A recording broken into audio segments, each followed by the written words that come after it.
tous. On plonge aujourd'hui dans une légende japonaise un peu effrayante mais fascinante. Hanako-san. Ah, Hanako-san! Une figure emblématique du folklore japonais. On va essayer de démêler tout ça ensemble avec des articles de Kazoku et Wikipédia et un récit qu'on a trouvé sur Wattpad. Parfait. On va voir qui est Hanako-san, d'où elle vient et quel est son impact sur la culture japonaise. C'est parti. Alors, qui est Hanako-san au juste? Alors, Hanako-san, c'est avant tout un esprit vengeur qui hante les toilettes des écoles japonaises. Des toilettes. Oui, oui. Généralement, la troisième cabine du troisième étage. Ah, le chiffre 3 déjà. Et pour l'invoquer, il faut frapper 3 fois à la porte de la cabine et demander « Es-tu là, Hanako-san ?» Et si elle répond? Mieux vaut ne pas ouvrir la porte. Oh là là. Et elle ressemble à quoi? Ça dépend des versions. Parfois, c'est une écolière avec une jupe rouge et des cheveux courts noirs. D'accord. Et parfois, c'est un yurei traditionnel avec de longs cheveux noirs et une robe blanche. Un esprit tout blanc, comme dans les films d'horreur. Exactement. Et d'où vient cette légende? On sait quelque chose sur ses origines. Il existe plusieurs théories. La plus courante, c'est qu'elle serait une victime de la Seconde Guerre mondiale, tuée pendant un bombardement alors qu'elle jouait à cache-cache. Oh, c'est tragique. Oui, ou alors aussi une version où elle aurait été victime d'un agresseur, un élève ou un professeur. Ah bon?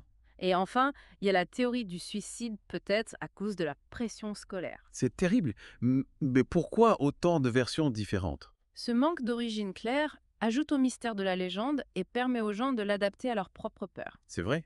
Et justement, on a lu que la légende de Hanako-san variait beaucoup d'une région à l'autre. Absolument. Par exemple, dans la préfecture de Yamagata, on raconte qu'elle aurait été dévorée par un lézard à 3 têtes.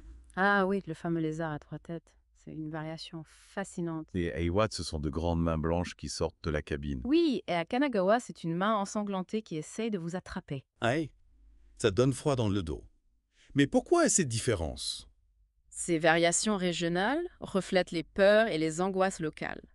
C'est-à-dire? Par exemple, les mains qui sortent des toilettes peuvent représenter la peur de l'inconnu qui vous emporte. Ah, je vois.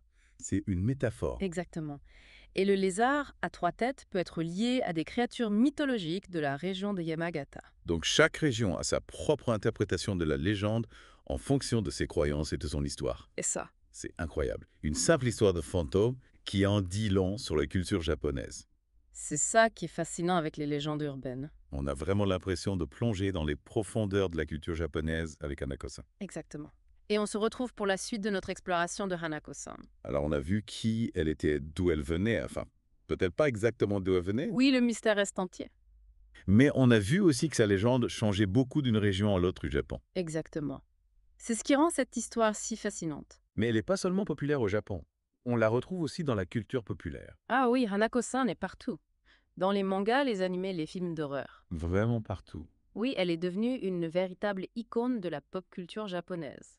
C'est intéressant de voir comment une légende urbaine, comme ça peut devenir un personnage de fiction. Oui, ça montre à quel point elle est ancrée dans l'imaginaire collectif. Et vous avez des exemples précis de mangas ou d'animés où elle apparaît. Bien sûr. Il y a par exemple Twilight Bound Hanako-kun. Tralebarn Hanako-kun. Oui, c'est un manga assez récent où Hanako-san est en fait un garçon Hanako-kun. Ah bon? Oui, et il est plutôt gentil et serviable. Il aide les humains à résoudre leurs problèmes surnaturels. C'est une version un peu différente de la légende originale. Oui, c'est une interprétation plus humoristique et légère. Donc il y a des versions pour tous les goûts. Exactement. Il y a aussi des mangas plus sombres et plus proches de la légende originale comme Hanako et autres légendes urbaines. D'accord, et au cinéma. Il y a eu plusieurs films d'horreur inspirés par Hanako-san, comme Toar no Hanako-san, Shingeki Joban, sorti en 2013. Donc elle est vraiment partout. Mais pourquoi est-ce qu'elle est si populaire? Je pense que ça vient du fait qu'elle représente des peurs universelles, la peur de l'inconnu, la peur de la mort, la peur de la solitude. Oui, c'est vrai.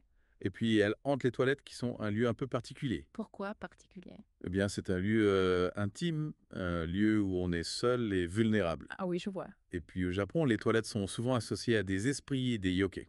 C'est vrai, on a déjà parlé des yokai dans un autre épisode. Exactement. Donc, Hanako-san s'inscrit parfaitement dans cette tradition.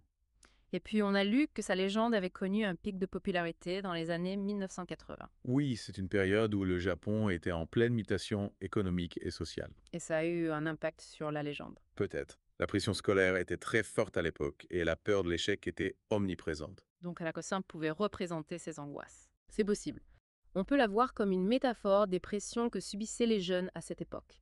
C'est intéressant de voir comment une simple légende urbaine peut refléter des problèmes de société. Oui, c'est ce qui rend ces histoires si fascinantes. Elles nous parlent de nous, de nos peurs et de nos angoisses. Et de notre culture aussi. On apprend beaucoup de choses sur le Japon à travers la légende de Hanako-san. Tout à fait. De retour pour notre dernière partie sur Hanako-san, on a vu qui elle était, où elle se cachait et comment elle s'est infiltrée dans la culture pop. Ouais, mais on a aussi vu que son histoire est un peu floue. C'est vrai, on a parlé de plusieurs origines possibles, la guerre, le meurtre, le suicide. Laquelle est la plus populaire? Difficile à dire. Mais la version de la victime de la guerre est très répandue. Celle qui joue à cache-cache pendant un bombardement. Oui, ça renforce l'image de Hanako-san comme un esprit tragique. Un esprit coincé dans le passé. Exactement. Et la version du suicide. Elle est aussi très poignante. Elle reflète les pressions sur les jeunes au Japon. La pression scolaire, le harcèlement. Tout ça. Hanako-san devient un symbole de la détresse des ados. C'est fou comme une histoire de fantôme peut parler de vrais problèmes de société. C'est le pouvoir des légendes urbaines. On a aussi parlé des variations régionales. Ah oui, chaque région a sa propre version de Hanako-san. Le lézard a 3 têtes, les mains blanches, la main ensanglantée. C'est ce qui rend la légende si riche. Par exemple, le lézard à 3 têtes, il vient d'où? Il pourrait être inspiré des yokeyo, les créatures surnaturelles du folklore japonais.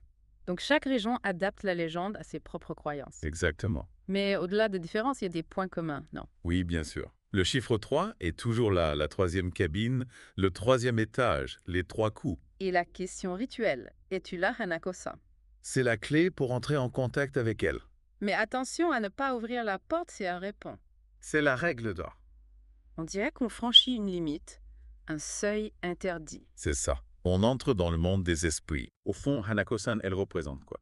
Je pense qu'elle représente nos peurs les plus profondes. La peur de la mort, la peur de la solitude, la peur de l'inconnu. Mais elle nous fascine aussi. Oui, bien sûr. C'est une histoire qui nous attire et nous repousse en même temps. On a envie de savoir, mais on a peur en même temps. Exactement, c'est ça le pouvoir des légendes. Hanako-san, c'est une plongée dans les mystères du Japon, dans nos propres peurs et dans la puissance des histoires. Merci de nous avoir suivis dans cette exploration. J'espère que ça vous a plu et qu'on vous a donné envie d'en savoir plus sur les légendes urbaines japonaises. N'hésitez pas à partager vos propres interprétations de Hanako-san et à continuer à explorer le monde fascinant du folklore. À bientôt pour une nouvelle plongée dans l'inconnu.